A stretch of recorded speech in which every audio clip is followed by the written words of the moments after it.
ఒక తోటలో ఒక కొమ్మలో ఒక పువ్వు పూసింది.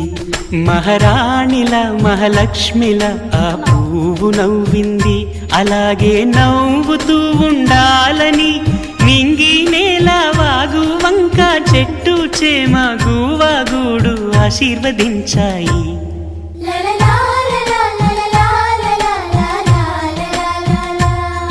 ఒక తోటలో ఒక కొమ్మలో ఒక పువ్వు పూసింది. మహారాణిలా మహాలక్ష్మిలా ఆ పువ్వు నవ్వింది.